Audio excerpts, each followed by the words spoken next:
师兄，你的风寒。不碍事。徽州营的人呢？人多，目标太大，容易打草惊蛇。他们都埋伏在附近了。童说，那个新坟在哪？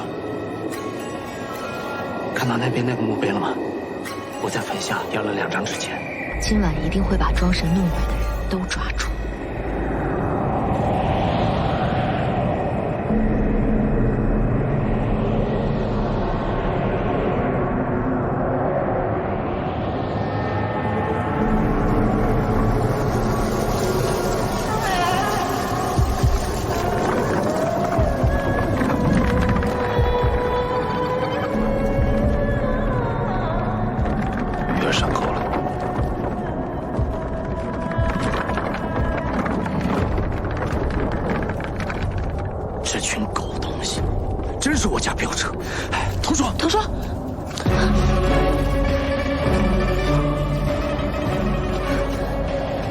不要妄动，毁我镖局名声，忍不了。童说，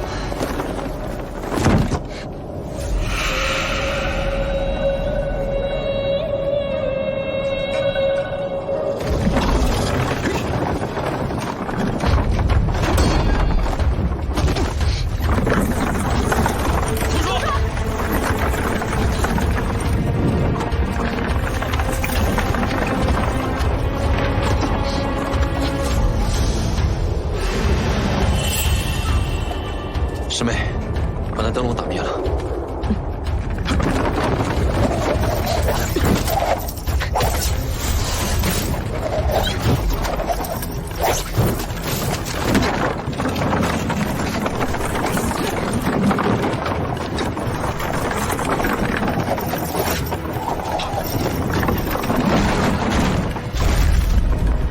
没事吧？没事。走。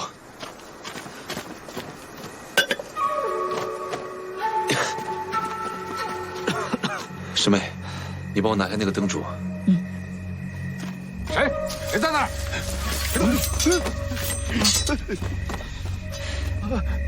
带走。饶命啊，大人！饶命啊！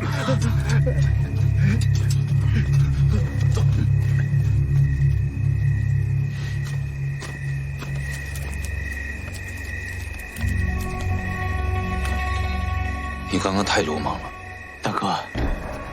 大人饶命啊！大人，大人饶命啊！大人，饶命啊！大人，饶命啊！他们才是驾驶飙车的阴魂。所谓的阴魂飙车，不过是遮掩之法。是流星烛。流星烛？什么东西？就是在灯芯上混上铜粉，便会产生绿色的火焰，就和烟火一样。有了这绿色的灯烛，在车上放上这样一个炉子，里面烧上干燥的樟木和柏木，便可生成白色的烟，从而遮蔽我们的视线。明白。但这车怎么会自己动起来呢？他们躲在暗处，用这黑色铁线牵拉飙车控制方向，便可造成飙车前行的景象。有了这灯烛和这烟雾，常人见了自会以为是见了鬼怪，但只要这灯烛灭了，他们在烟雾中也找不到飙车的迹象，是与不是？对，大人说的对。你们这群混蛋，竟敢编造鬼神之说，辱我平远镖局！给我起来！饶命啊！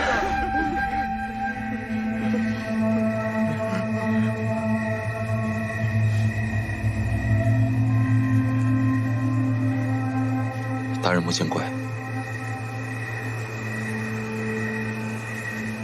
大人，我们知道错了。大人，小的们是常年做掘坟盗尸营生的，做我们这一行的，要的就是一个掩人耳目。这全威州城的人全都听说过平远镖局灭门案，我们就想借此事啊做些文章。先是弄到了一些废旧的飙车，稍加改造，最后就打着阴魂飙车的名头偷运尸体。那些尸体用来做什么的？你们难道不清楚吗？大人，别打他！大人，我们就是财迷心窍，倒卖尸体赚些小钱。他用来做什么，我们是真不知道。从你们手里买尸体的是什么人？是什么人买尸体，我们也不知道。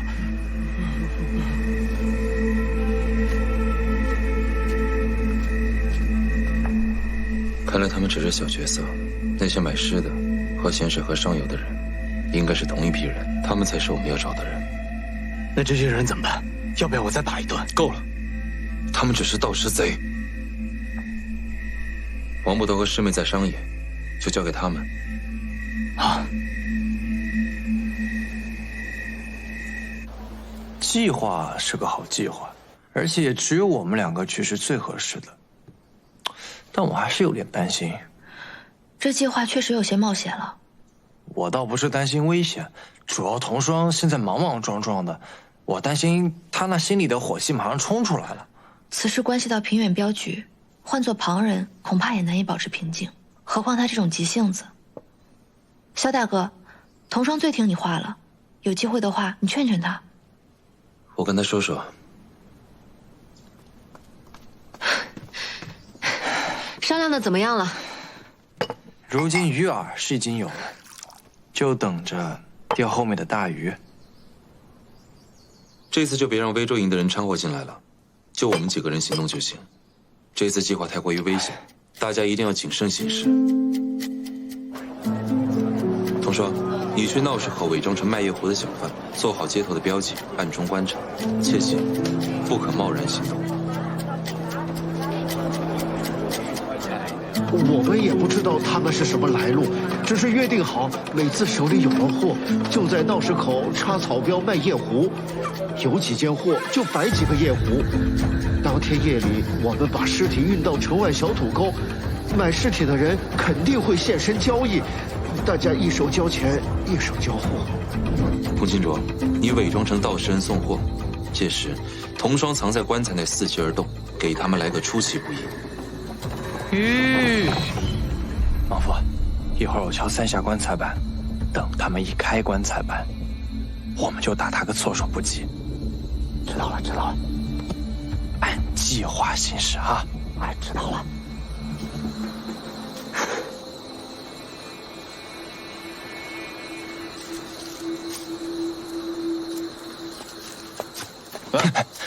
你是谁啊？怎么之前没见过你啊？我们轮流送货嘛，你管我是谁？把钱给我，你们验货就好了。行，有货就行。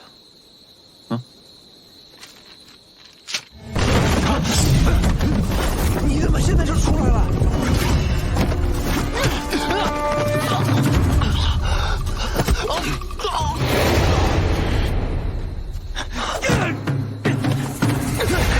别过来！否则我杀了你同伙！放开他，不然我现在就杀了他！有种你就杀了我！我们早就做好了为圣师献祭的准备。没错，你杀呀！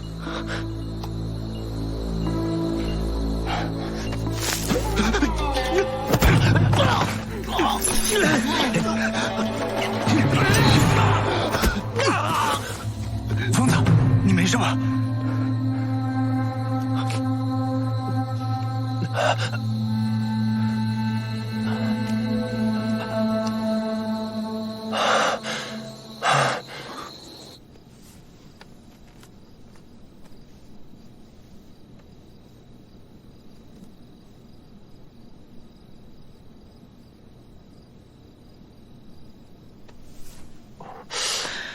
童双，你为何不按计划行事？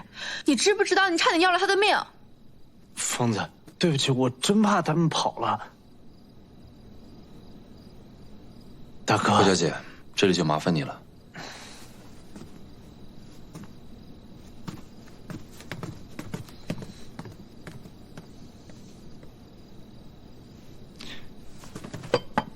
疯子，真对不起，我去帮他们一下，马上回来。等我啊！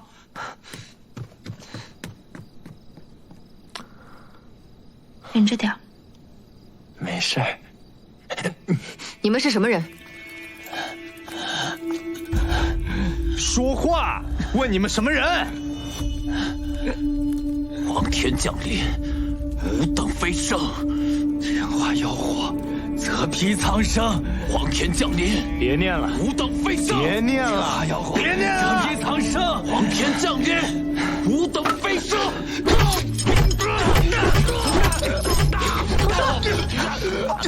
图书，打死他们吗？你现在是个捕快，出去，大哥，出去，去外面冷静一下。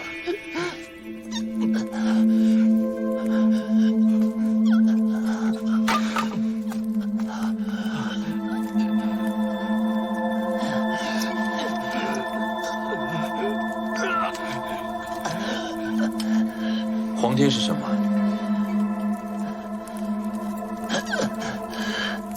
当然是神灵。你们亵渎了神灵，就一定会遭受报应。又是个话漫天。师妹，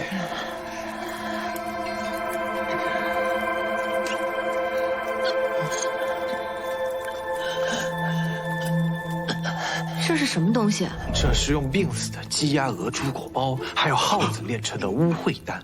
传说这7种不洁之物凑在一起，再厉害的苦修也会被污了道。你说，这个他们吃了之后，还会升天吗？黄天还会对他们庇护吗？你是要吓唬我们了？这不是毒药啊？不是毒药，那试试呗，反正也死不了人。你们就算杀了我，我也不会说的。我不是这个，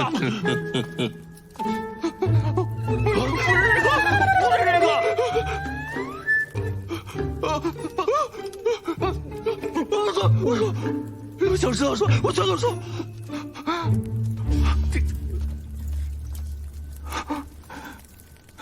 黄天是什么？咸水河上游的礁尸，是不是你们干的？这个，我不知道。他不知道。是我们干的。烧尸干什么？炼尸油。炼尸油干什么？炼丹。圣师让我们一起帮忙炼丹。什么圣师，什么炼丹，把你们知道的都说出来。这个我们知道的也不多。圣师是我们的领袖，他让我们找尸体炼尸油，说这样可以炼出长生不老的金丹，到时候我们教徒一起服下，可以得到飞升。其他的我真的什么都不知道啊！还不老实？好好想想。他说的都是真的。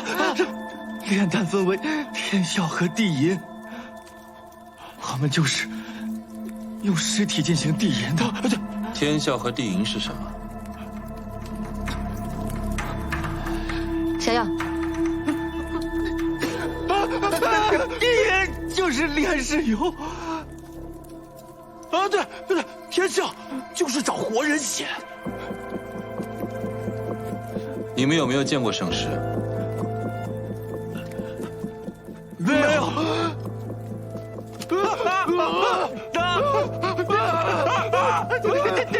见过一次。他见过，当时他蒙着脸，没有感情长啥样。就算他蒙着脸，也有裸露在外面的皮肤，有没有什么特征？好像眼角有颗黑痣。他的眼睛右侧有一颗黑痣。天啸的人在何处找活人血？这个我们真不知道。黄天等级森严，我们地银是等级最低的。我们连天啸的弟子长什么样我们都不知道，我们知道的全部都跟你们说了。大哥，吃饭了。大哥，大哥，吃饭了。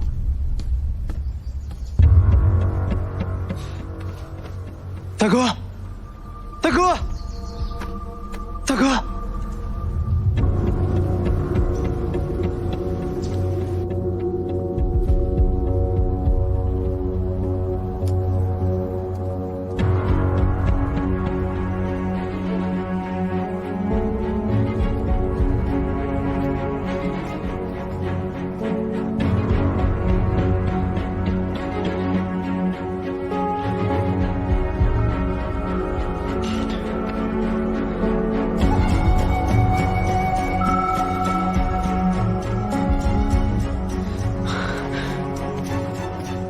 我的证书现在对他根本没有用，必须找到火车，否则肖大哥根本撑不过。他还能撑多久？或许3天，或许5天，或许明天。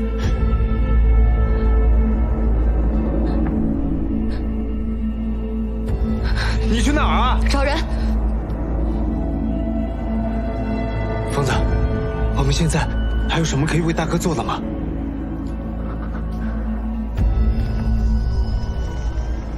全城通缉，就连方首座都得拿到刑部公文才行啊！这个人对我异常重要，我必须要尽快找到他。是我私底下是可以帮你，对吧？兄弟们也可以帮，但是这个东西它不符合规矩啊！要万一被刑部知道的话，沈捕营要惹大麻烦的。蒋师兄，这次算我求你。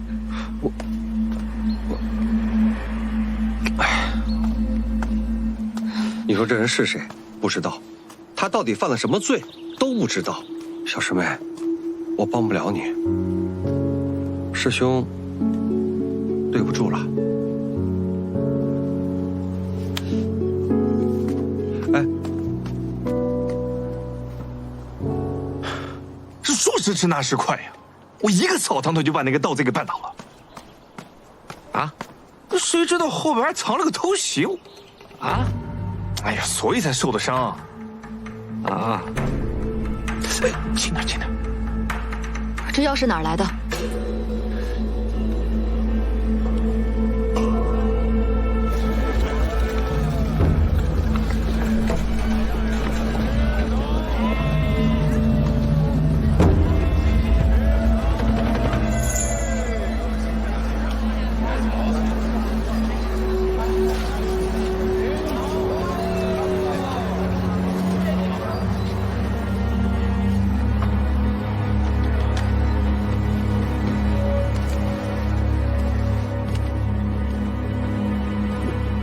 女娃娃果然来了。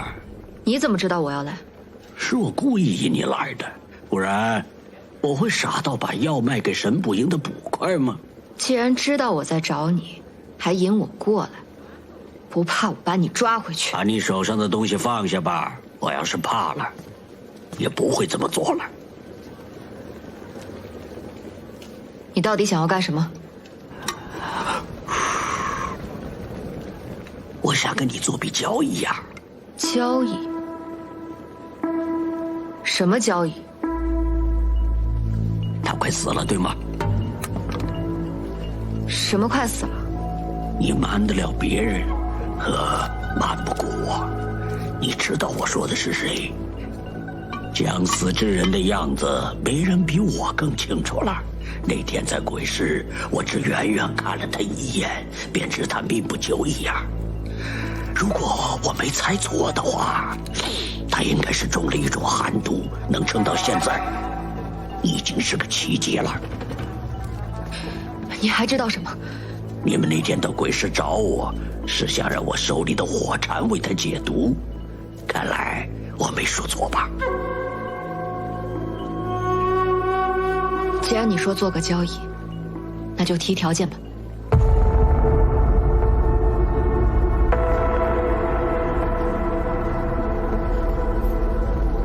我记得我告诉过你我的规矩。既然你想要我的眼睛，那拿去便是。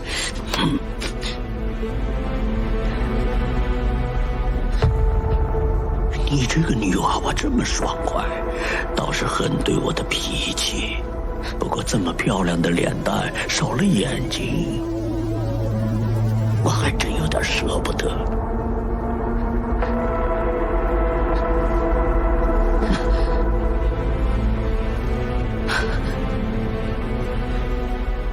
你到底想要干什么？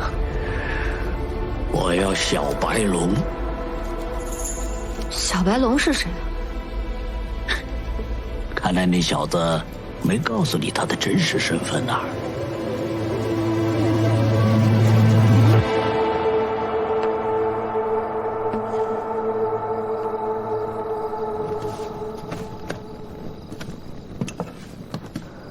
钟捕快，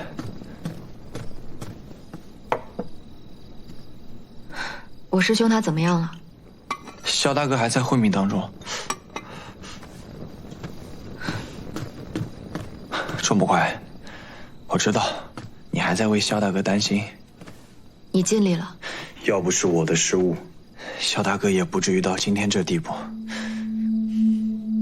我们在一起经历了这么多，哪还需要分你和我？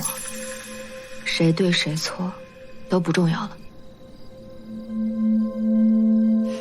钟不快，无论付出什么样的代价，我都会把萧大哥治好的，相信我。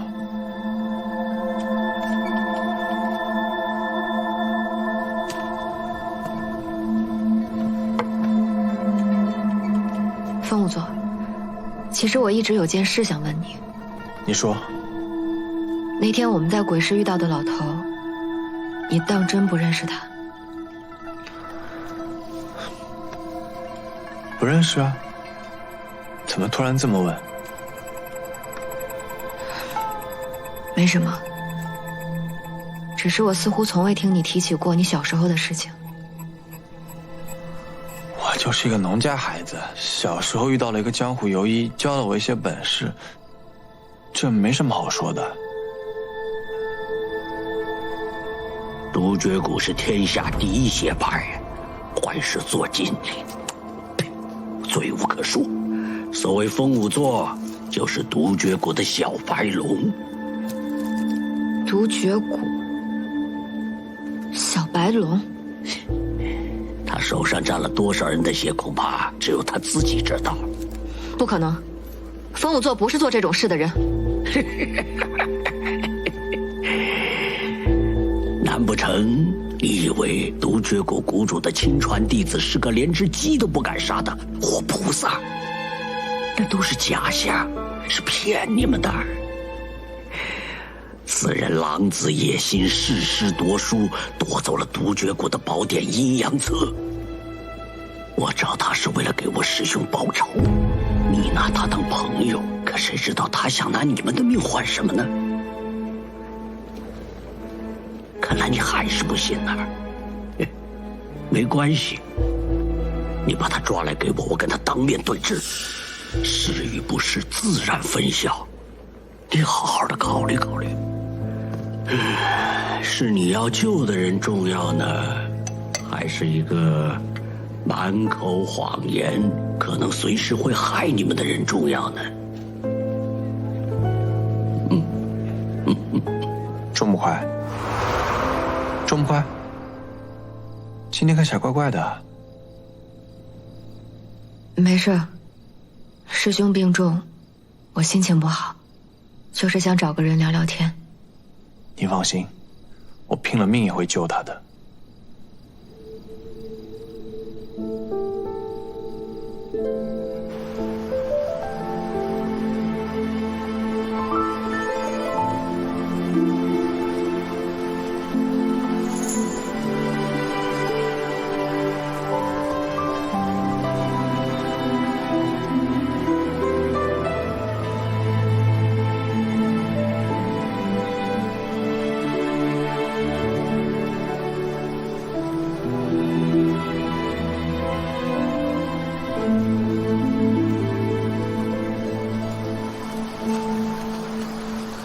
风仵作，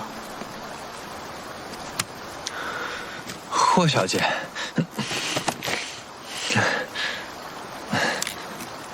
霍小姐怎么在这儿啊？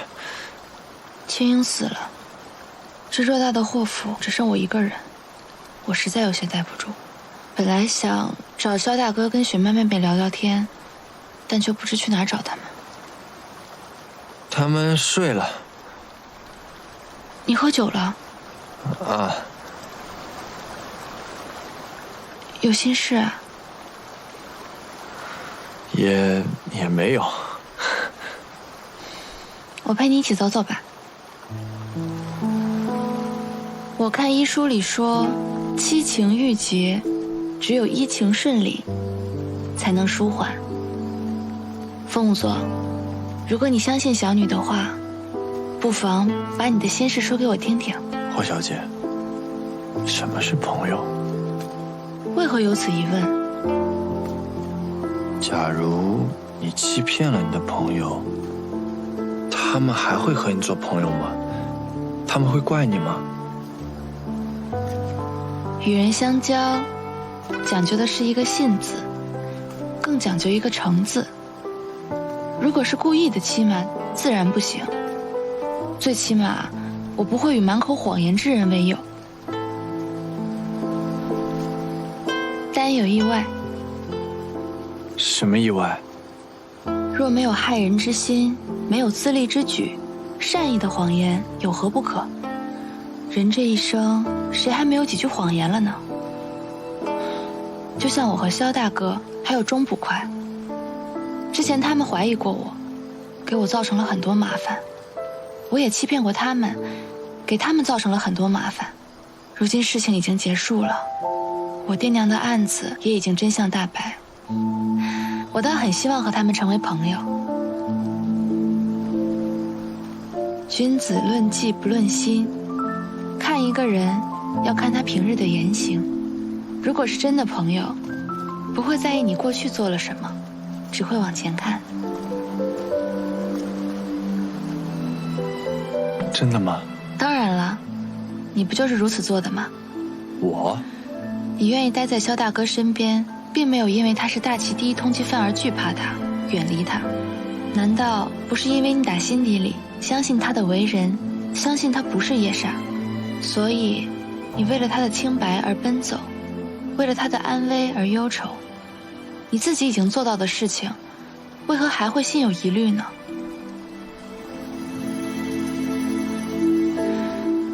看风舞作的样子，心中疑惑已解。谢谢你，霍小姐。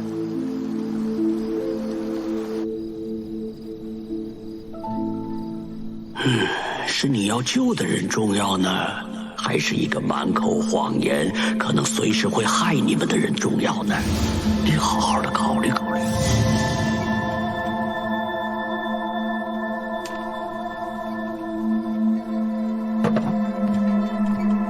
你下定决心了？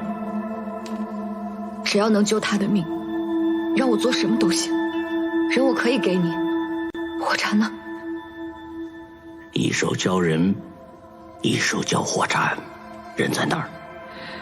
这里不太安全，我把他关在了城郊一处地方。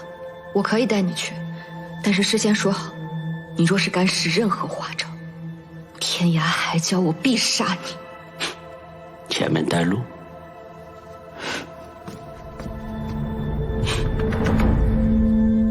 人在这儿了，火柴呢？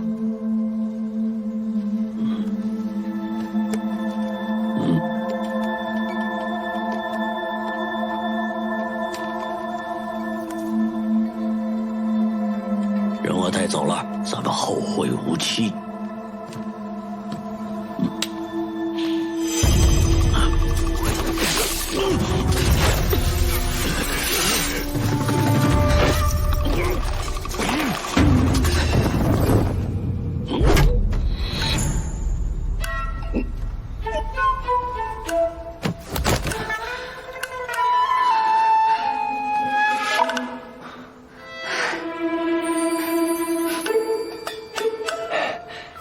这就去找钟捕快。风舞作，钟捕快，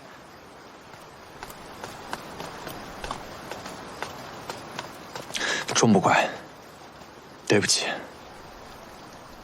我一直都在骗你们。其实我还有一个身份，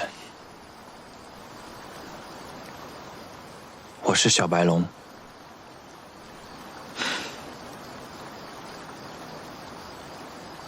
对不起，对不起，我一直都骗了你们。其实我都知道了，老臭虫告诉我的。你见到老臭虫了？他说什么了？他说，是你杀了你师父，抢走了阴阳册。没有，不可能，我不可能杀我师父，我没有抢走阴阳册。我知道，我没有抢走阴阳册。我相信风舞作不是这样的人。今天我一直在找机会想说这句话。你愿意相信我？眼见都不一定为实，耳听更是为虚。没错，老臭臭想挑拨离间，可他并不知道我们在一起经历了什么。如果你是个坏人，我和师兄早就死了无数次。可我岂会因为他一句话，我就……可我是突厥谷的人，重要吗？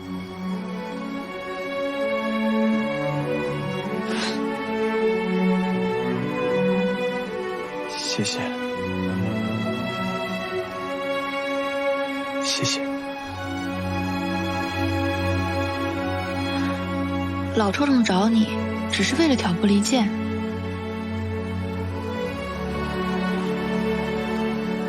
不是，他想让我用风舞座换火禅。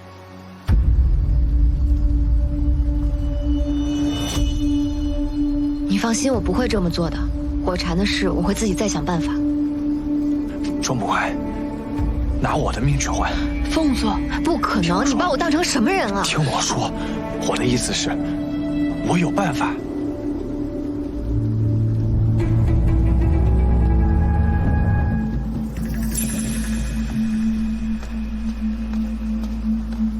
原来你们一直藏在这儿，那里就是风波湖，3年前改变萧大哥命运的地方。不只是他，还有我，还有很多人，也包括你。这个地方的确没有人会想到，萧大哥在这里也很安全。你们把我带到这儿，是不是已经完全相信我了？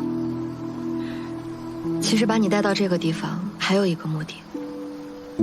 他现在昏迷着，无法开口，所以我来替他说。说什么？之前是我们误解你了，我们向你道歉。好你个女娃娃，出尔反尔，竟然如此不讲信义，敢背后下黑手！这位老前辈，这背后下黑手的人是我，可别误会了钟妹妹。一手交人，一手交货，他把人交给你了呀。你没把我带走，是你没本事，关他什么事儿？强词夺理，厚颜无耻，狼心狗肺，猪狗不如，狼狈为奸，蛇蝎心肠。行了，你就把那点墨水留在你自己肚子里吧。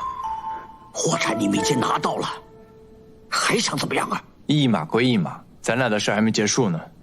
给你师父那个老东西报仇啊？有那个本事吗？啊！你还敢提？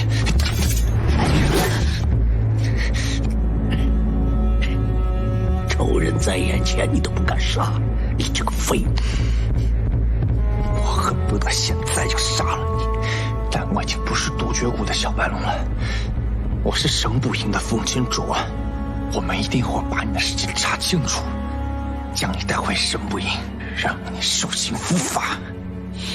时间来不及了，要赶快把火禅带回去给师兄服下。你笑什么？我笑你师父那个老东西呀，收徒弟的眼光太差。就你这个废物，笑你们不是在救他，是送他去见阎王。什么意思？火禅确实可以克阴寒之毒，但以毒攻毒的前提是两毒不争。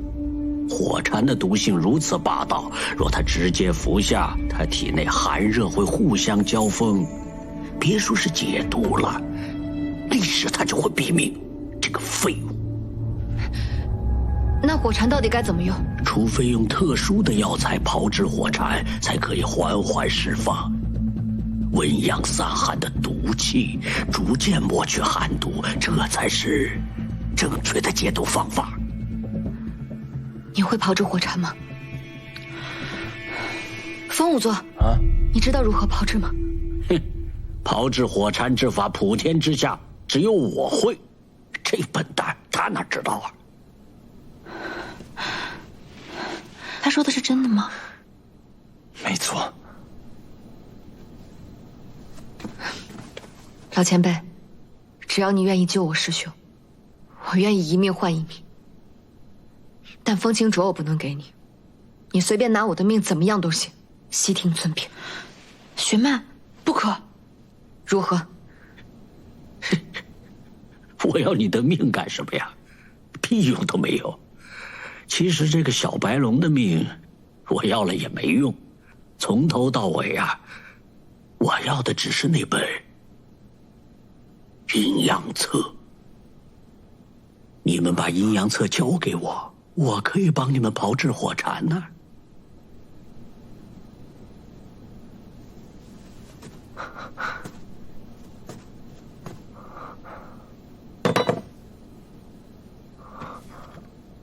阴阳册不能给你。那他就等死呗。要是不教我们如何炮制火禅，你马上就会死。女娃娃，你要是杀了我，就更没人救他的命了。老臭虫想挑拨离间，可他并不知道我们在一起经历了什么。如果你是个坏人，我和师兄早就死了无数次了。我岂会因为他一句话就怀疑自己信赖的朋友？可我是突厥谷的人，重要吗？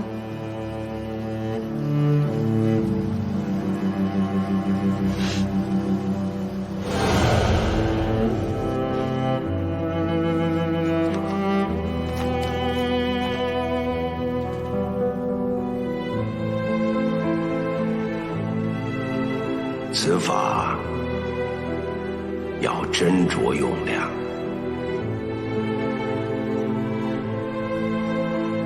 你身份的事，我打算告诉他们吗？突厥谷出来的，哪有什么好人啊？你不就是好人吗？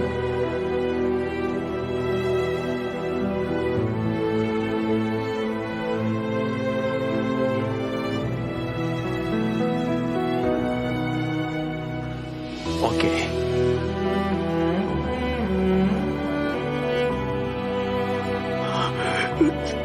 这可是你师父的遗物。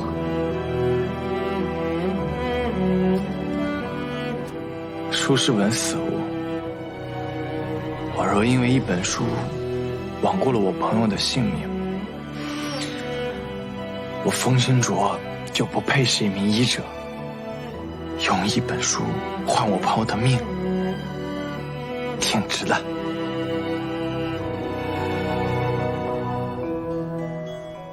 把阴阳册给我，我可以立刻帮你们炮制火柴，我可以的。给我，给我，快，给我！你干什么？你疯了吗？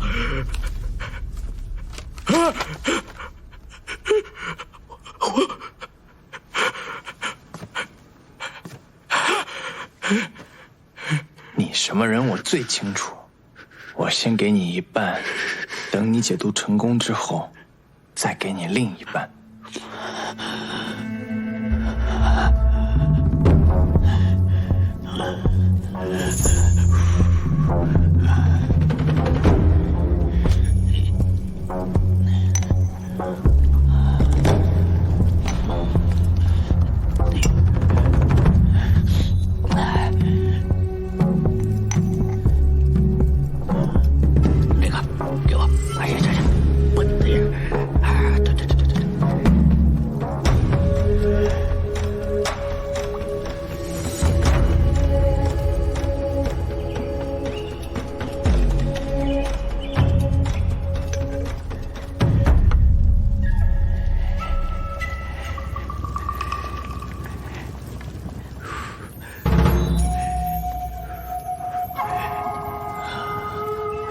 应该没问题。虽然老臭虫他作恶多端，但他炼药的本领是有的。我全程监视着他，没有做任何手脚。除了这颗解药，你们也别无他法，不妨给他试试呗。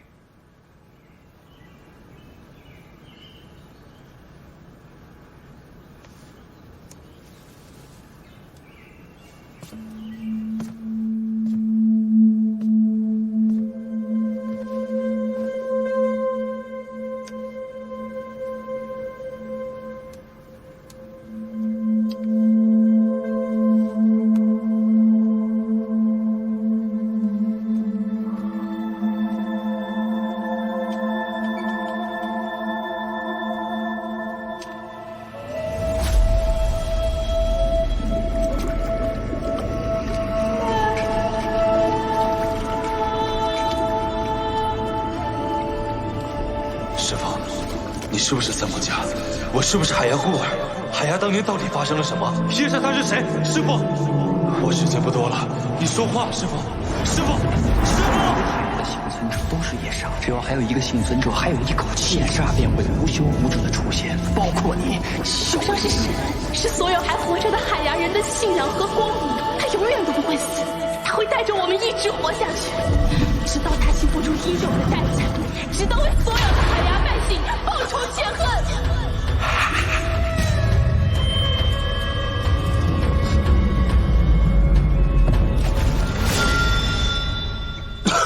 肖大哥，大哥，大哥，肖大哥，怎么样，肖大哥？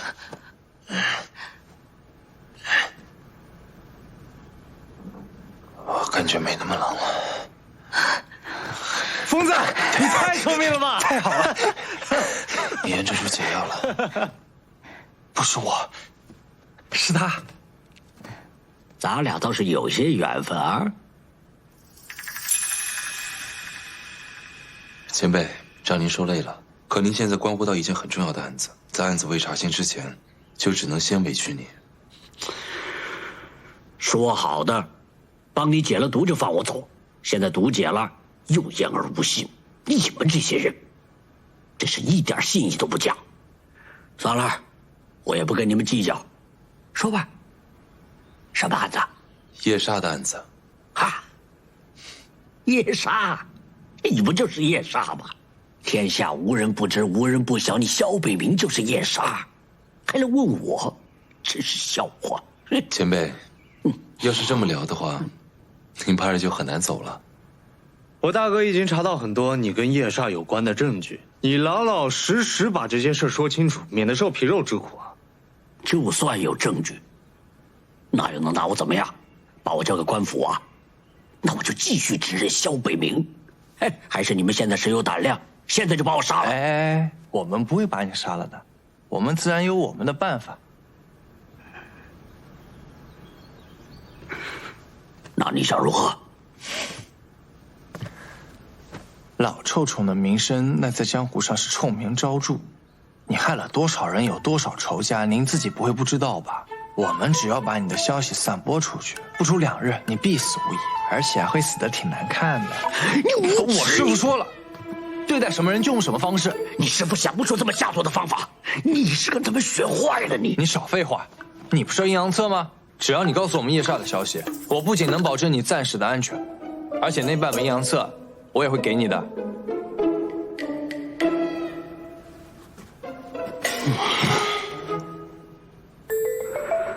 老哥，我告诉你们，但我只告诉你一个人啊。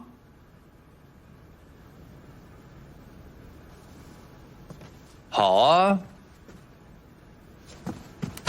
疯子，你单独和他在一块儿太危险了。放心吧，他奈何不了我的。你不会武功啊？哎呀，他不都被捆着了吗？身上都被搜遍了，放心吧。风霜，就听风君卓的。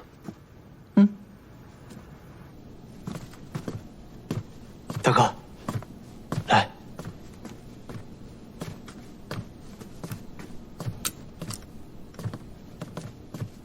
我们备了很多饭菜，这些天为了萧大哥的病情都没有好好吃饭，赶紧坐下来吃点吧。多谢胡小姐。其实我本想再找你一次的，但没想到突然病倒了。你想说的，钟捕快都跟我说过了。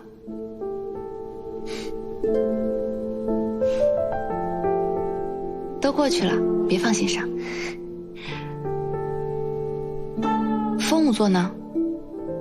老臭虫要跟他单独聊聊。放心吧，不会出事的。我上去再看看他们。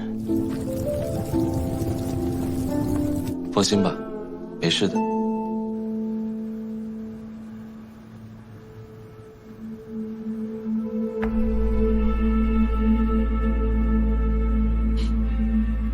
你最想知道的，应该是你师父是怎么死的。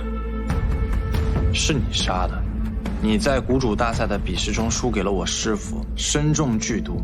我师父不但不杀你，还救了你的命，恩将仇报，就为了本阴阳册把我师父给谋害了。你以为我是因为阴阳册才杀他吗？难道不是吗？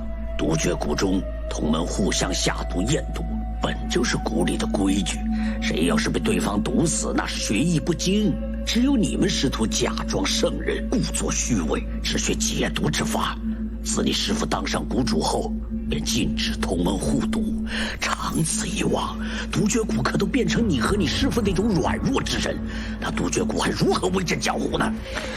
我师父的仁慈，居然成为你杀他的理由。说你是个蠢货吧，还真是一点都不冤枉你。少废话，说，你当初是怎么毒死他的？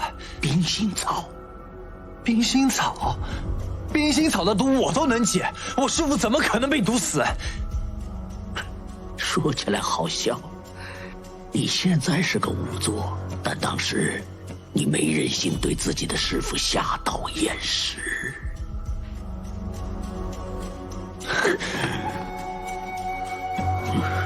你从记事便跟着你师父，从小到大，我无数次对他下毒，我伤过他吗？给他下冰心草，那跟平时找他比试并无两样啊！可是我没想到他竟然会死。你撒谎！你从来不用脑子好好想想。如果我也有那种能杀死他的毒，又怎么可能会在谷主之位上输给他们？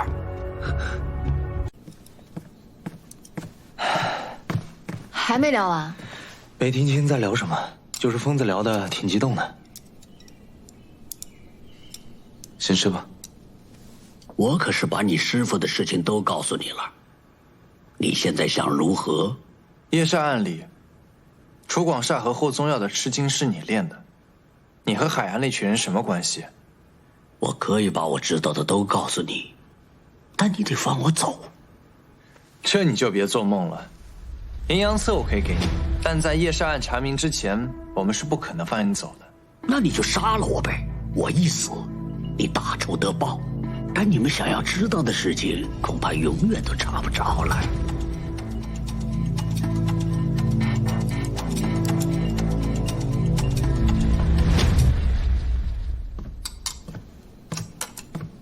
快来吃饭吧。大哥，我把老臭虫放走了。放走了？为什么放走了？疯子，你疯了吧？他跟夜煞有关，你把他放了，大哥怎么办啊？就是因为和夜煞有关，我才把他放走的。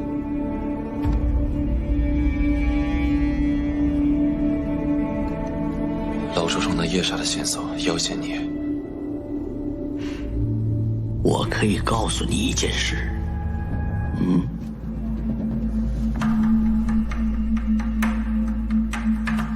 我见过夜煞。怎么样，敢不敢做这笔交易？你把他放走之后，就很难把他抓回来了。你师父的仇怎么办？让老臭虫伏法，确实是我之前最想做的事。可如今，比起我师父的仇，有些人和事儿更重要。你和夜煞什么关系？其实我和他没什么关系，要说有，那也只是主顾关系。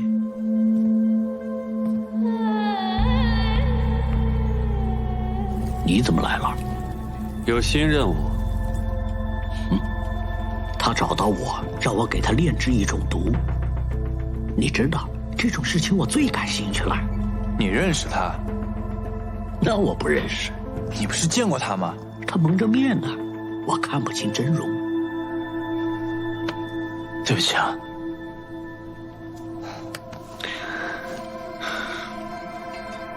不过老臭虫还是提供了一些夜煞的线索。虽然他遮挡了容貌，但看上去他是个年轻人，而且他的眼睛右侧有一颗黑痣，这会不会对你们有所帮助？他说是个年轻人。朱一铁说是个老者，青樱说夜煞一直在身边，现在老臭虫又说他是个年轻人。到底有几个夜煞呀？现在唯一能知道的线索就是夜煞眼睛边上有个痣，可是大旗这么大，去找一个痣，那得找到猴年马月啊！老臭虫还说了什么？吃惊。他找到我，让我给他炼制一种毒，说他想要一种不会被人轻易发觉，长期服用会让人出现幻觉，直至身死，制药，我这思来想去啊，觉得只有赤精最合适。阴阳册里确实记载了赤精，可从未记录如何炼制。你是怎么会的？赤精的炼制方法，我和你师父都知道，但阴阳册上没记载，是被你那伪善的师父偷偷把它划掉了。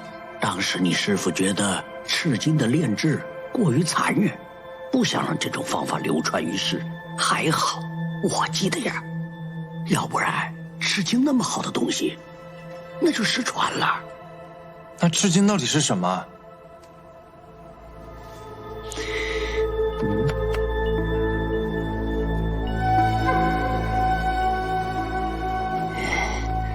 所谓赤精啊，是从一种名为赤曜石的稀有矿石上通过特殊方法炼制而来的。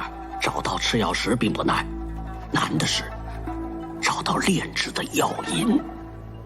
什么药引？哪怕是一点点赤精，都需要大量的尸油和活人血才能炼出来。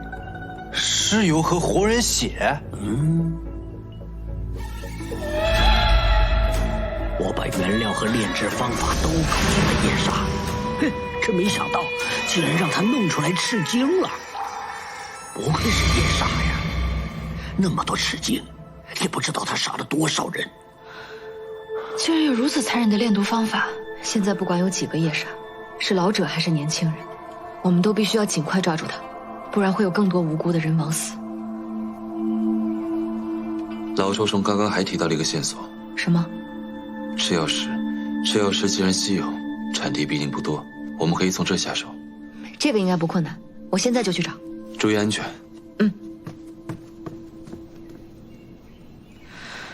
先吃饭吧。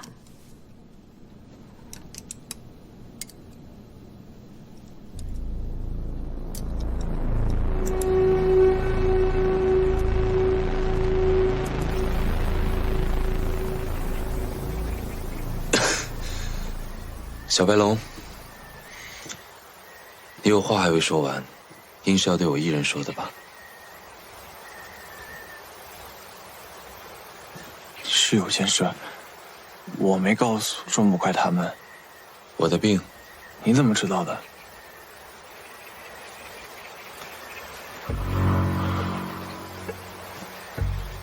其实火禅解不了宁雪寒的毒，对吧？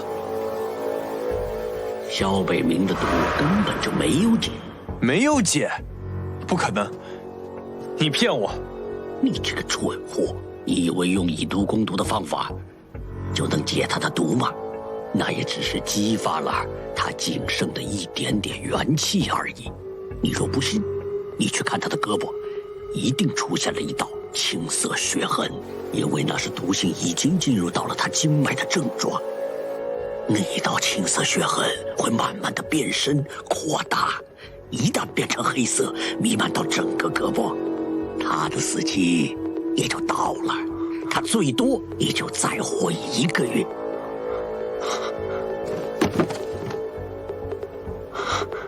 为什么？你骗我！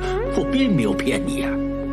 你仔细的想想，你师父一生致力于解毒，竟研制出了宁雪寒这种毒药，一种连我都不知道的毒药啊！难道你以为仅靠那小小的火禅针就能解了不成？你也太小看你师父了。其实他也并非一定会死。把阴阳册给我，然后放我走，让我回去好好研究一下，指不定能在他死之前找到解毒之法呢。可阴阳册我已经翻了无数遍了，要是有用，我早就用了。那是因为你蠢。凭你的天资，那就算把阴阳册倒背如流，最多也只能观出3分门道。那本书在你手里那就是暴殄天物，可老子跟你不一样啊！就算你能研制出解药，我也不会轻易放你走的。谁知道你会不会把萧大哥的行踪泄露出去啊？我保证，绝不跟任何人透露他的行踪。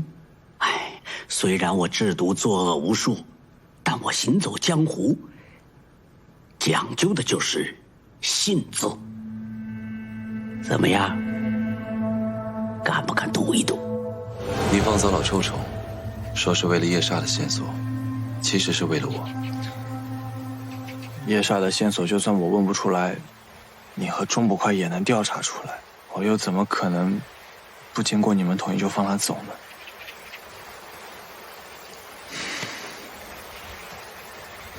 这凝血寒的毒，比想象中的要严重。1月之际，萧大哥，对不起，对不起，我不该找什么火柴，浪费了你这么多时间，对不起。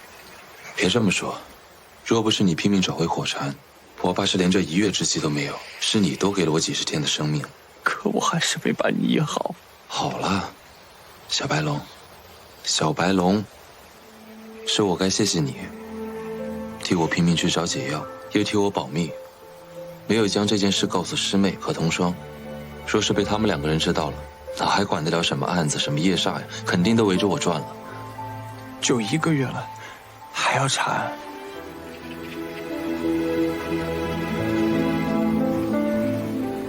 我记得你曾经跟我说过，你是一名仵作，就算刀架在你脖子上，你也不会放下手里验尸的刀。还记得我们第一次见面吗？全世界都认为你是用毒杀人的独绝骨小白龙，但只有你知道，你只是一个不忍心见死不救的医者。全天下的人都认为我是夜煞，但也只有我自己知道，我只是一个想查明真相的捕快。就算死，我也要死在查案的路上，这是我萧北明的命。好了，好了啊！师兄，风仵作，怎么了？吃药石的线索找到了。走。又是非洲？没错，吃药石在整个大齐只有威州有，那边有个吃药石的矿场，但是产量极其稀少。如果赤精真是从吃药石里炼出来的，那去威州一定能找到夜煞的线索。之前楚广厦的账本中也有一大笔钱流向了威州，是该去一趟威州。那我们收拾收拾，赶紧去啊！童霜，他怎么了？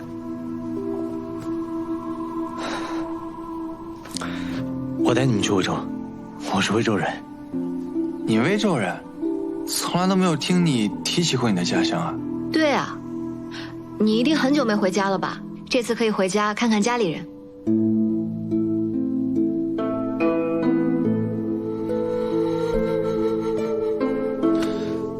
不想说可以不说。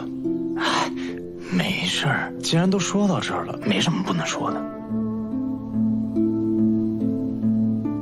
我是威州平远镖局3公子。平远镖局？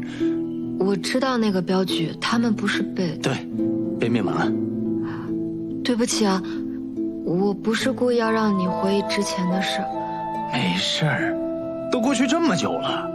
那，你跟我师兄是怎么认识的？啊，我知道，如果仇家要发现我还活着的话，那我就必死无疑啊。所以我就逃出威州，流落江湖。结果被一黑心人伢子拐卖到边境，然后受尽折磨。还好后来遇到大哥了，所以从那个时候我就跟着大哥，大哥也成了我唯一的亲人。我逃亡那3年，官府和想拿悬赏的人都在找我，若不是童霜，我现在很难站在你们面前。这3年他为了掩护我，身上也落了不少伤疤。哎，这都过去的事儿了。你看我们俩现在不都好好的吗？对吧？你离开威州以后还没有回去过吧？正好这次回去，好好拜拜你家里人。对，我们赶紧出发，去威州走官道怎么也得好几天，现在就收拾。不行，此行重要，要做好万全准备，不必如此着急。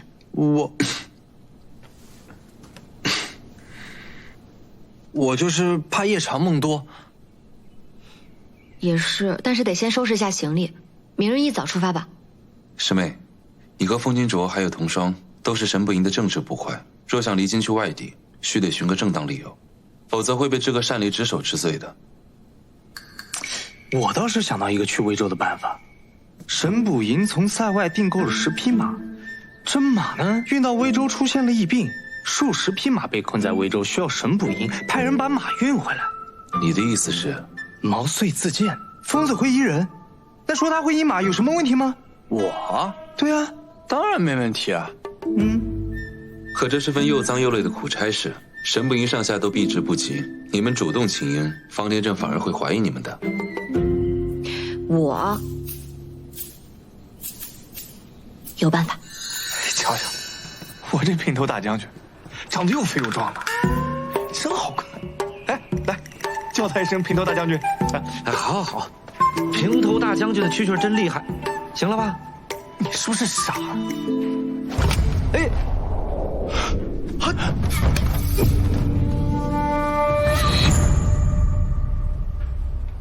钟雪曼来了也不说一声。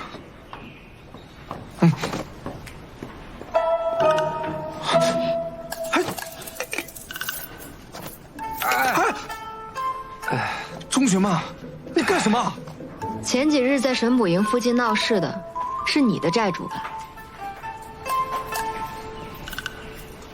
关你屁事！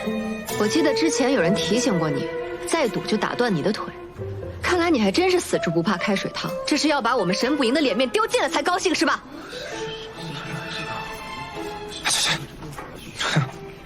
是啊，之前是有人提醒过我呀，可是那个人已经把咱们神捕营的脸都丢尽了。钟捕快，你既然这么有能耐，干嘛找我茬呀？哎呀，你怎么不去抓他呢？他可是你的夫君呀！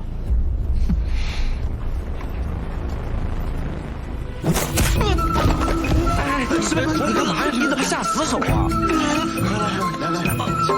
哎，冷静，冷静。同学们，你还有没有王法？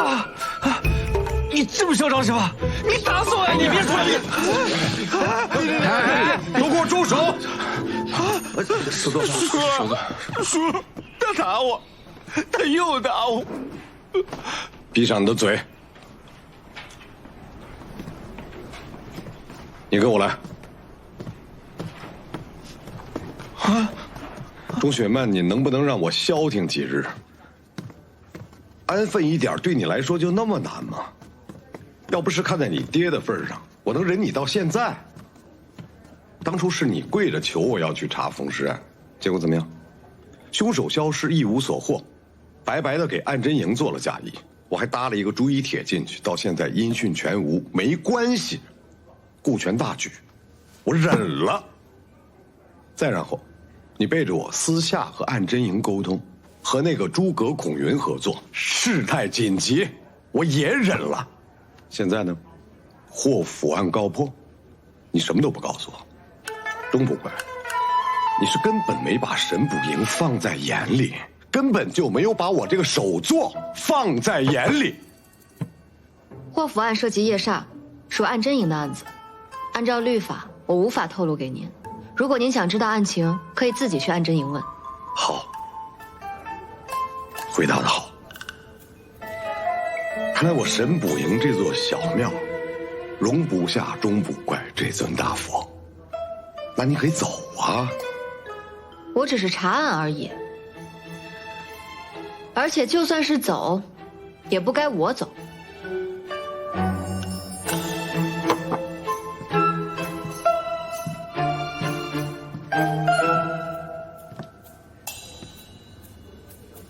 该我走，你做首座。不敢。既然方首座介意，我可以不跟安贞营合作。那方首座想要我去做什么呢？去巡街，去看尸体，还是去斗蛐蛐儿、赌钱？行，我明白了，你是觉得自己的一身武艺无处施展。我给你派个差事。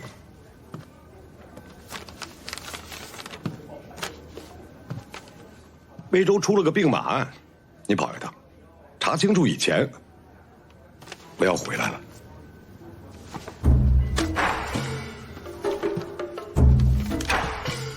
是不是又觉得大材小用了？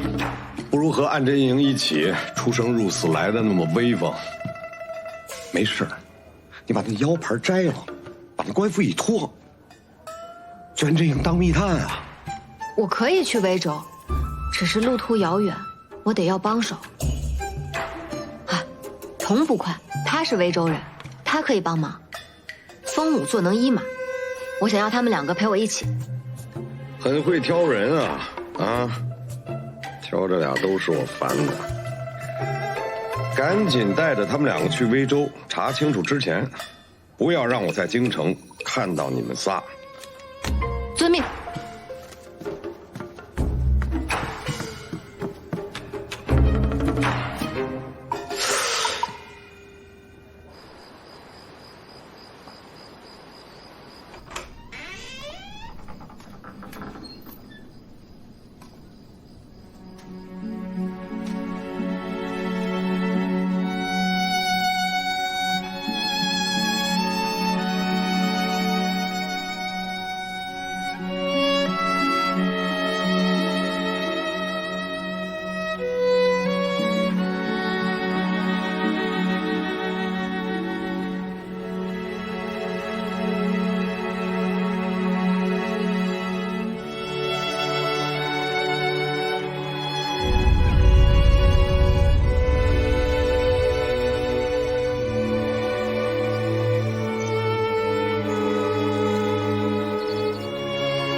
我刚路过，我记得你好像说把家里的下人都遣散了，估计你还没吃晚饭，趁热，我先走了。风公子，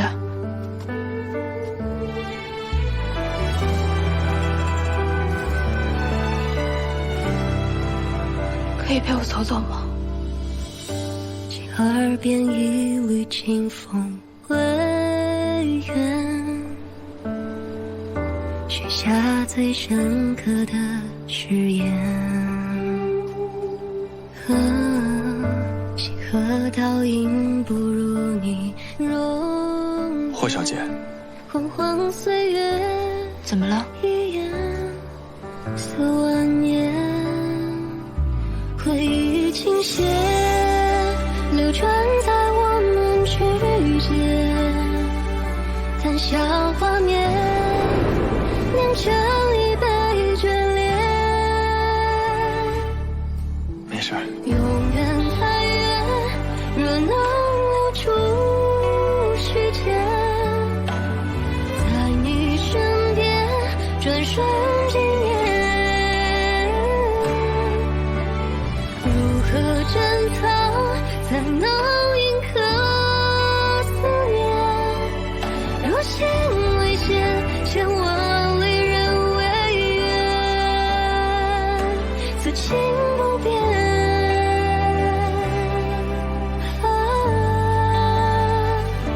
此情不变。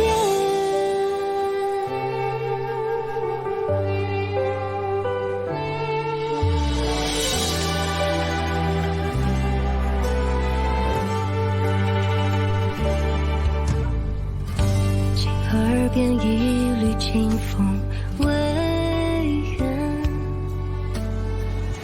许下最深刻的誓言。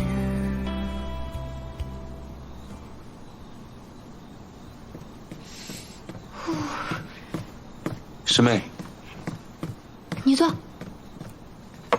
这是什么？我看你毒解了之后还是虚弱咳嗽，我就问了一下风仵作，他说你大病初愈需要固本培元，我就熬了点汤药，你趁热喝了。多谢师妹。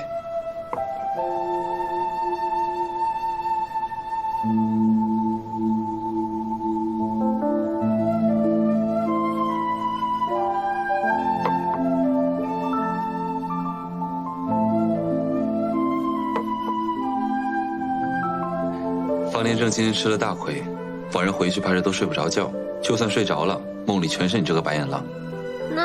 那有什么办法？只能先委屈他一下了，之后我会给他赔礼谢罪的。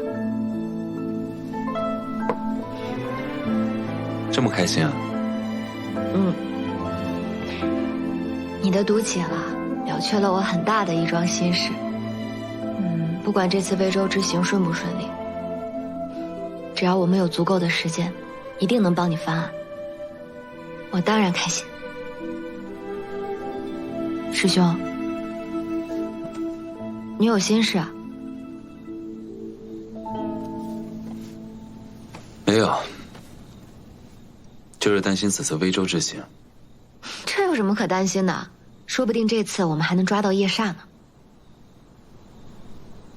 只是越查到后面，越发觉得叶煞的可怕。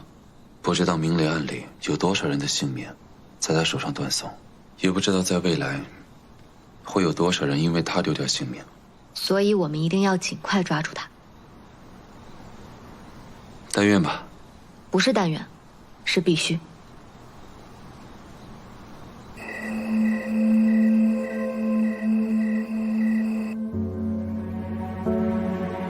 我是威州平远镖局三公子。我知道那个镖局，他们不是被灭门了。10年前在中秋江宴上被仇家下毒，一夜之间一把大火，镖局上下74口人死于非命。我那时候因为贪玩没有回家，躲回去。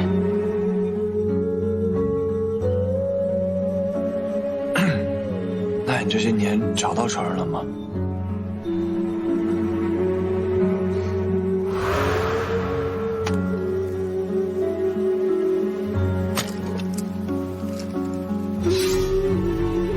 你以后就叫灯笼吧。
霍小姐她说她要离开京城，是她亲口说的。霍霍发生那么大变故，她估计也想离开伤心地吧。那她有没有说她去哪儿了？我就是担心她。你说她孤身一女子，这万一……她有霍将军那么大的家产傍身，而且她又足够聪慧，你也不用太担心她。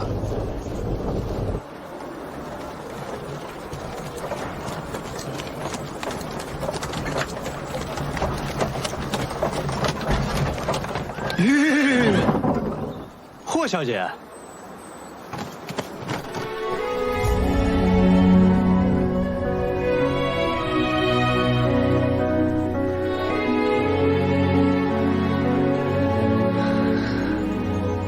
霍小姐，你怎么在这儿？我一早就在这等你们了。等我们，是来和我们告别的吗？我想和你们一起去威州。你去威州干什么呀？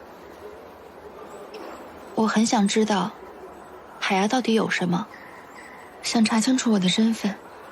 我也想知道我的亲生父母到底是谁。此事事关重大，还是要谨慎一点。要不这样，你先回家等着，我们去查明真相，由我来告诉你。我哪还有家了？我爹死了，我娘也死了，亲人也死了，大家都不在了。我好不容易遇到了你们，现在你们也要走了。我来到这儿的时候就是孤儿，现在还是一个人。没关系的，我自己也可以去。至于危险，我不在乎，反正对现在的我来说，还有什么可失去的呢？多谢这段时间你们对我的帮助，小女感激不尽。别了，我不放心你一个人去，你还是跟我们一起去威州吧。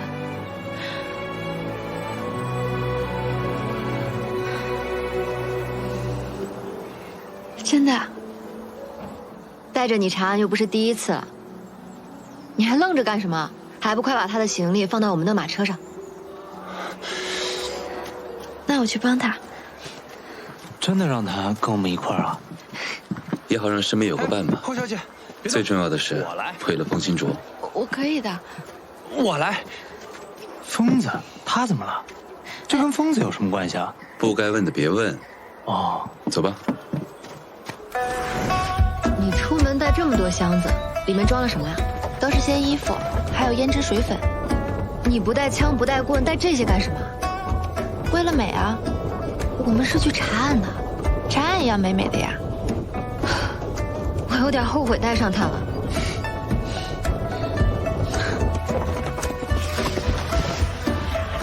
大家吃点干粮吧。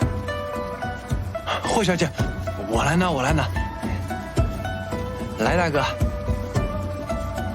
这荒郊野岭的，你不吃干粮，你吃啥呀？哎，跟着我大哥出来，还用得着吃那破干粮？你们稍等一下。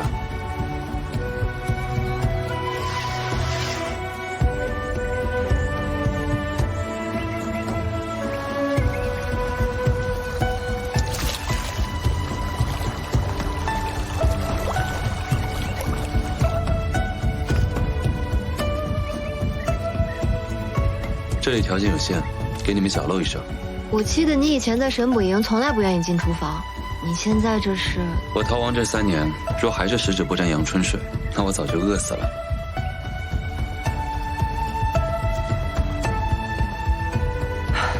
大哥，你看，今天收获满满啊！你们看，我大哥这是用纱布擦屁股，给你们露了一手。童双，你快去处理他。我来，我来，我有刀，方便的。你那刀算了啊！我保证，我一定不用碰死人的刀碰这东西。哎啊，你相信我，大哥。那我去找点野菜。哎，我陪你去吧。好。你跟霍家那姑娘是不是有点什么事儿啊？别瞎说啊！别装了，我都看出来了。你看出什么了？你看她眼神，跟你在亦庄看尸体眼神一模一样，眼里带光。看你想不想？我看你也带点光啊！刀怎么还指人呢？怎么回事啊？上一边去！起眼了还？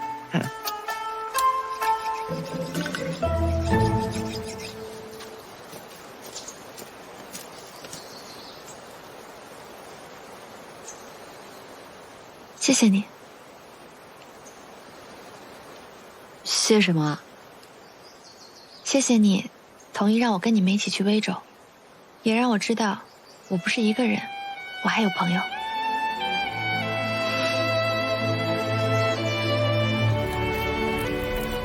来来来，今天高兴，大家喝一点。明天还要赶路呢，没心没肺的，哪天不高兴？那能一样吗？我大哥毒解了，当然得庆祝一下了。是不是大哥啊？来吧，来，来，我干了啊！你们随意啊，干！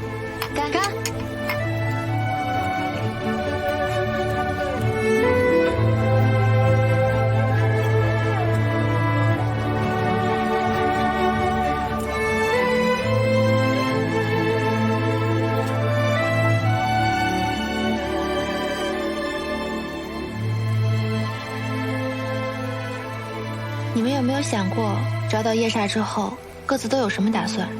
尤其是萧大哥，到时候你洗清了嫌疑，恢复了官职，还要留在神笔营吗？我还没有想好，可能会吧。雪曼妹妹呢？我也还没有想好。想什么想啊？你俩理都没成，嘴都没亲，先把亲结完呗。那你们呢？风舞座，你想做什么？我还是想把老臭虫给抓住。真要给我师傅报了仇，我想开一家医馆，过上简简单单的日子。侯小姐，你呢？你想做什么？我想四处走走，看看大齐的大好河山。一个人吗？你陪他去啊。我？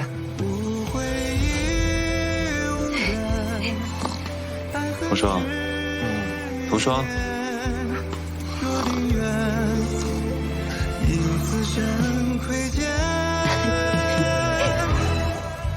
为世上的眷，为孤勇的眷，为所求的缘，纵然生死逆劫，为宿命的缘，为情景的念，同饮着离别，自长鸣心中的日月。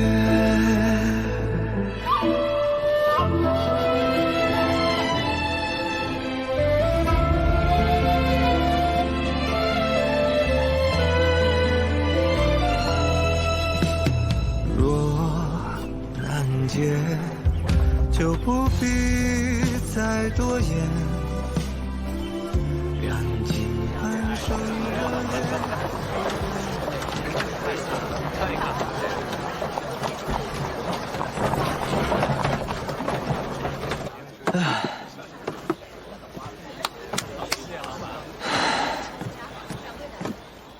这就是以前的平原镖局，我家。自从大火焚烧了以后，家里就没人了。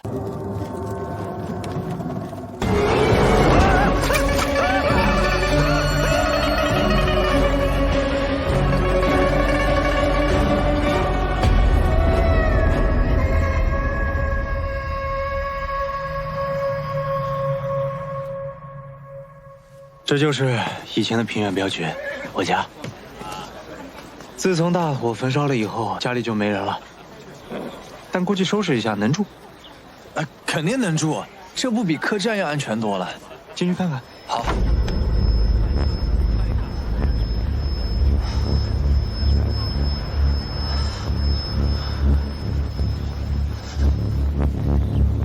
你没事吧？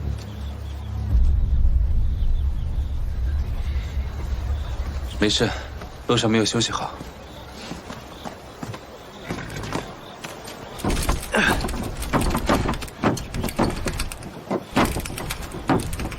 干什么？还有完没完啊？人早就死光了，你们折腾我老头子干什么？滚！海博，海博，你怎么在这儿啊？你是？我是童双啊，海博，你不记得我了？三少爷。是，我是三少爷，我是童双啊，我回来了。你是三少爷？三少爷，你还活着呀？太好了，太好了！这么多年，你怎么活下来的？快跟海波说说。海博，这说来话长，这些都是我的朋友，要在家里住上几日。哦，来，跟我来，里边请。来，海波，你先去。哎，好。三少爷，这些年你都去了哪里？吃了不少苦吧？要是老爷知道你还活着，9泉之下也会高兴的。海波，你放心，我回来了，童家就还是童家。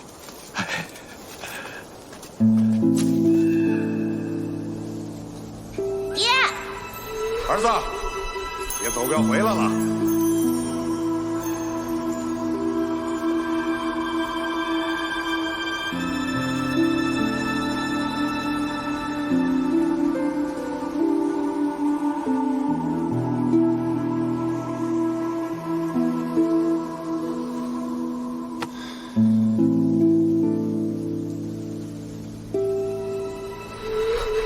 镖局出事的时候，我正好回了老家，没想到回来就镖局上下近100口子，一夜之间就都没了。童家待我一问，童老镖头更是把我当自家人一样看待，可我当时咋就不在呢？这么多年，我心里难受啊。真不如那天和大家一起烧死，心里还好受一些。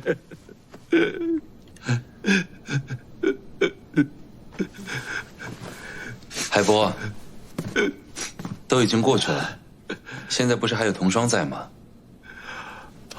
是啊。哎呀，真是苍天有眼，没让童家绝了后啊。海波，你是什么时候回来的？当时我四处筹钱，安葬了老爷夫人和所有的人，就回老家侍奉爹娘去了。前几年爹娘都不在了，我这心里记挂童家，就赶回来了。哎呀，最近我时常做梦，每次都梦到老爷领着你们兄弟们在院子里玩耍的情景。那个时候多好啊！海波，童家还好有你。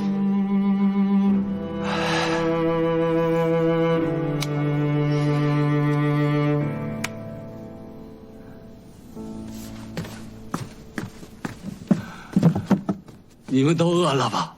我给你们做饭去。我帮你。好。我不会做饭，我收拾屋子。一起吧。嗯。我收拾院子。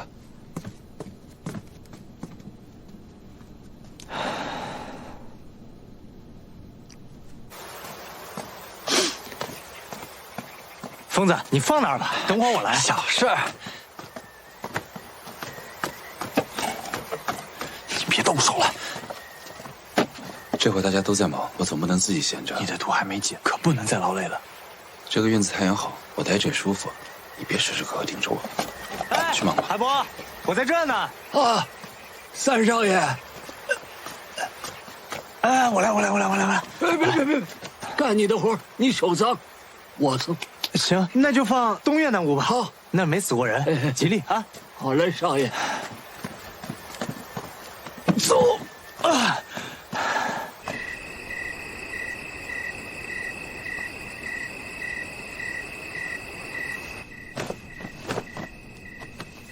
明日我和师妹去趟威州营通报，顺便问一下吃药石的事情。我们这一趟明面上是调查马温之事。哎，明早我和霍小姐先去趟马场。行。那我呢？你很久都没回来了，明日你去坟前祭拜一下你父母吧。嗯。哦对，还有一件事情，今日我们刚到的时候，海伯对我们的敌意很大，还一直在问有完没完，明显是把我们错当成什么人了。镖局最近有没有发生什么事啊？对啊，我也发现了，他还很紧张。那我去问问吧。天色已晚，海伯估计睡了，明日再问也不迟。要。也可能是我想多了。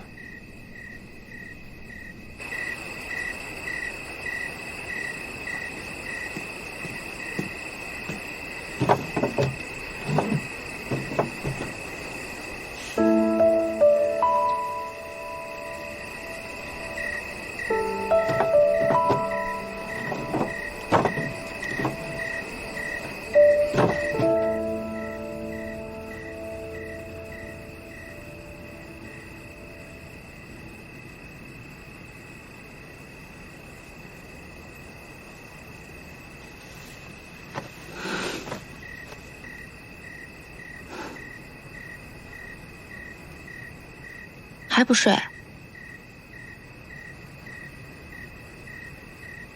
想说什么就说，我不会跟别人说的。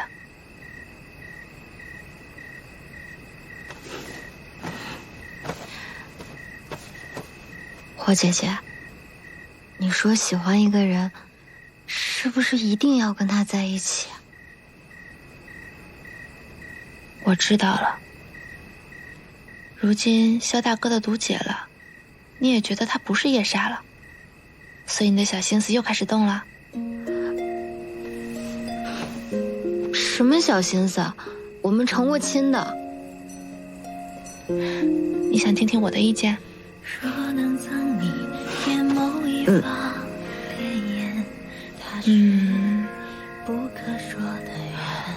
萧大哥如今还背负着罪名跟冤屈，以他的为人，肯定不想拖累你。我知道，但你也别灰心，等他洗刷了冤屈，一切就水到渠成了。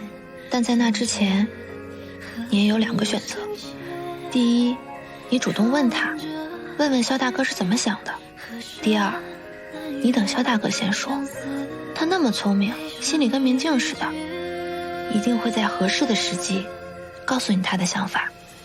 我会等他的。一颗心朝暮相守，但你每一次回眸，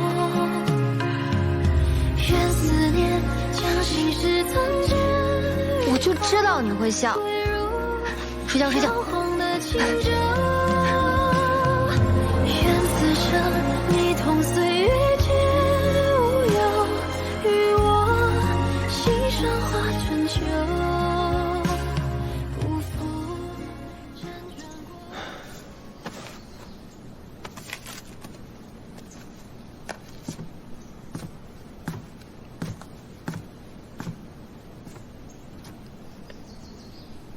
怎么样？除了冷，还有别的感觉吗？没有。喝点姜汤。多谢。暖暖。你这身子，要不就先别去了吧。让钟捕快一个人先去。那就藏不住了。干什么呢你们？啊！你们一个个干嘛呢？你们平远镖局都是切莫要退！捉他！你再说一遍！怎么还不抓？什么事？你说什么？谁是要退？冷静，同学。冷静，冷静，有话好好说。来，冷静。全部营办。有话慢慢说，慢慢说。你给我活起来！神捕营又怎么样？你们能抓鬼吗？我们今天就是要进去做法，驱逐要擒，驱逐要擒，铲除要退。走！你讲道理啊！我看现在把握怎么样？说，来啊！我看谁敢！怎么？当官的还想打我们百姓不成？就是！没有这个意思。诸位，诸位冷静点，诸位。住手！大清早的闹什么闹？非洲营的人，小心点。屁股想开荒是不是？退后！后退！退后！退后！退后！快点！退后！快点！退后！往退！往退！快点！好了，走！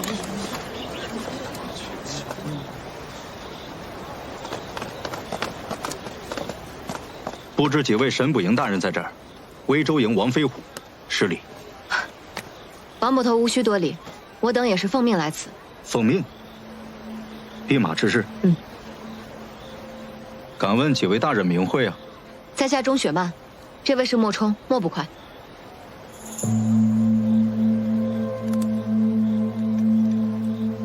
钟雪曼，钟捕王之女。这，没想到几位大人一来便看了笑话，是下官失职。王捕头，客套的话就别再多说了，先解决眼下之事吧。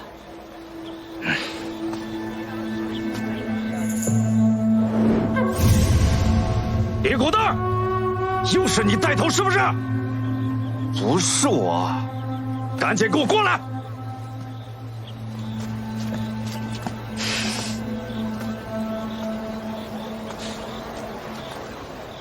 你大清早的召集这么多人，又做法院闹事的，你到底要干什么？说！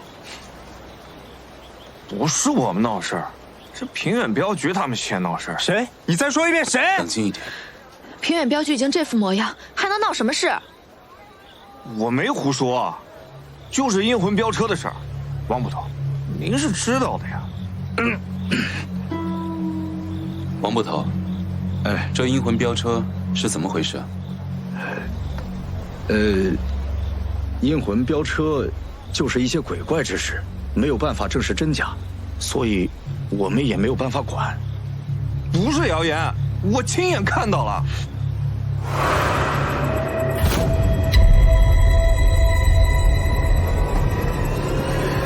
等我带人赶到，飙车齐刷刷的全都不见了。起初大家还以为我看错了，可是这样的事儿接二连三的发生了好几起，所以我觉得就是你们平远镖局被灭门之后阴魂不散。前段时间我老舅刚刚下葬，就有人在坟地附近看见了阴魂飙车，然后第二天我老舅的坟就被掘了，尸首都不见了。这事儿肯定是你们平远镖局阴魂给弄的。胡说！你亲眼看到飙车把你舅带走了？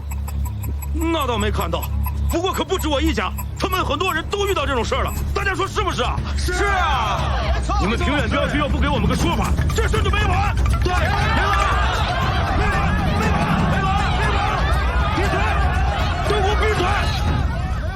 王捕头，不管此事是真是假，事情闹成这样，你们魏州营再不出手，就说不过去了。下官明白，这事儿啊，过不去了。有了。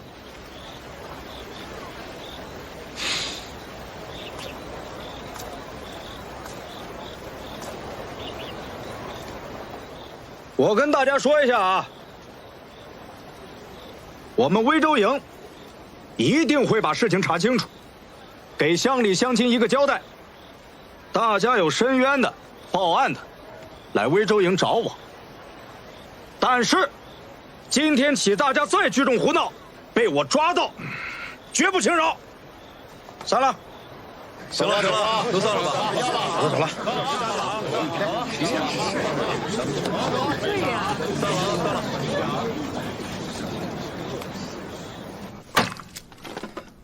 哎呀，少爷莫要动气，都是些愚人干的蠢事儿，不跟他们计较就是了。我爹还活着的时候，为魏州做过这么多好事，如今还抵不过几句闲言碎语了。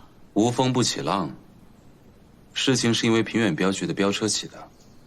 海伯，我想问一下，这标旗跟飙车不应该是镖局的吗？哎呦，镖局出事之后，走镖的家事物件让人抢了个一干二净，谁知道都落到什么人手里了？都是一些陈年往事了。哎，也就是说，所有人都能够借助这个阴魂飙车来制造假象。威州营办事不力，让大人看笑话了。不必介怀，今日还要多谢王捕头解围。不敢，您太客气了。王捕头，这飙车案能不能交给我们处理？自然更好。我可以全力配合你们。既然如此，我还有一桩私事想问。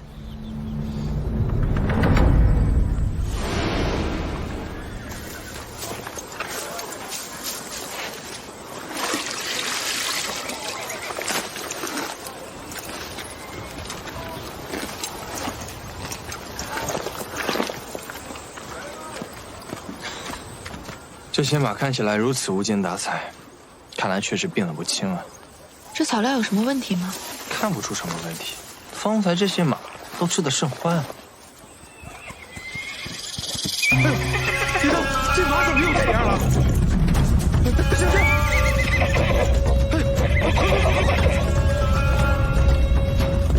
快追！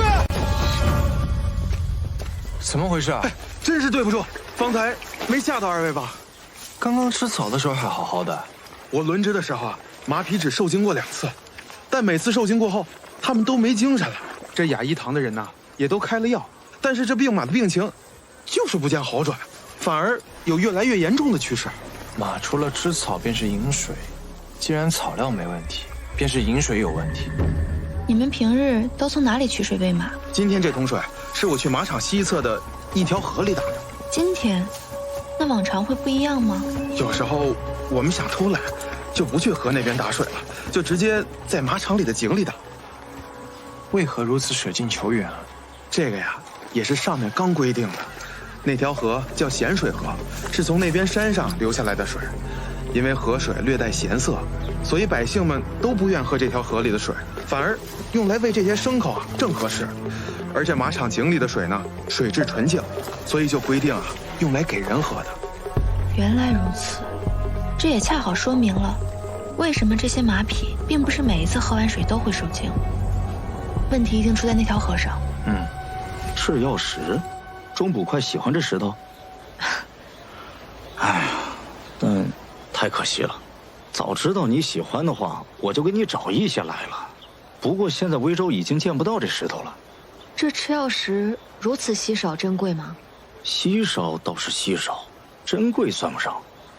你有所不知啊，这赤曜石是赤霞山上采下来的。这种红色的石头呢，一做不了首饰，二炼不了铁，产量又低，大家自然就没有人在意，更没有人买卖了。可既然如此，那您为何说这石头找不到了？哎呀，这1年前有一个富商来到威州，把整个赤霞山的采石场都买了下来，采光了不说，而且还大肆的收购百姓手里的赤曜石。有人愿意花钱买，那自然就都卖了。那富商是谁？现在可还在威州？这我就不知道了。如果你想找他的话，我可以派人帮你查一查。多谢王捕头。哎，若是有这人的消息，麻烦第一时间告知我。好。买赤曜石的神秘富商，这富商太怪了，他就是夜叉吧？不好说。病马之事，风仵作和霍姐姐去查了，眼下还是先解决镖局的麻烦，搞清楚阴魂飙车到底是怎么回事。对，大哥你说吧，接下来怎么查？闹事的人说，最近有很多人家下葬的尸体，跟着阴魂飙车一起消失了。可那些混蛋的话，也能信？信不信都要查。先查查最近发生的几起案件，什么时候发生的，在什么地方发生，有没有目击证人。总之，越详细越好。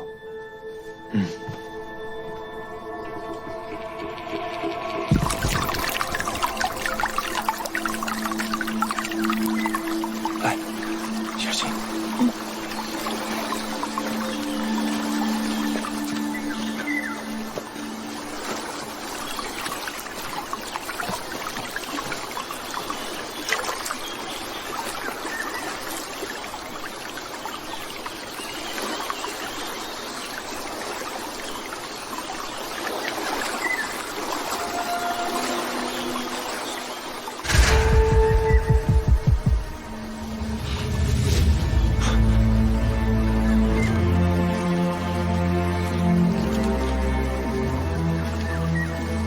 我查了近1年来的盗尸案件，从去年开始，每隔1个月，在这一片郊区坟岗有大量尸体被盗。也是从去年开始，每个月都有人目睹阴魂飙车。阴魂飙车和盗尸几乎是同时间开始。也就是说，阴魂飙车很有可能就是为了盗尸而出现的。也不知他们盗尸究竟有何用途。我回来了。霍小姐呢？她不舒服，先去休息了。身体不舒服，你们恐怕马上也要不舒服了。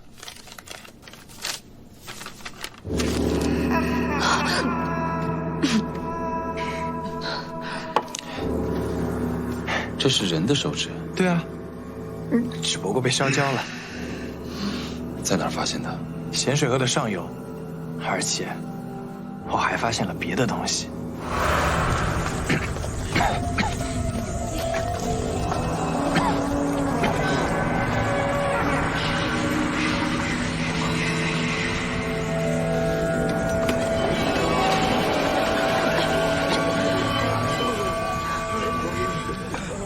有人在河边烧尸，准确的说是炼尸。那些窑坑就依河道而建，窑渣被直接扔进了河水里，就是这些东西污染了水源。下游马场里的马饮了那里的水，得了马瘟。好在附近的村民从来没有饮用过那条河的河水，否则将会酿成更大的危害。可惜的是，炼尸之人察觉到了我们和威州人的动静，所以提前弃窑跑了。这些个焦尸很有可能就是被阴魂飙车给盗走的尸体。那群人烧尸是为了炼尸油，老周虫说过，他们用尸油提炼尸精。那这么说，阴魂飙车还和夜煞有关？他们弃窑逃走，尸体还没烧完，应该会再借阴魂飙车来盗尸。最近有没有人刚下葬？有，但有2个人。第一个是城中的经商大户，刚刚因病而死；第二个，附近有个农夫，掉进阴沟里，脑袋磕在石头上，磕死了。大户人家的尸首不好盗，他们应该会首选农夫的尸首。风仵作，你留下来照顾霍小姐。那你们呢？我们去会会那阴魂飙车。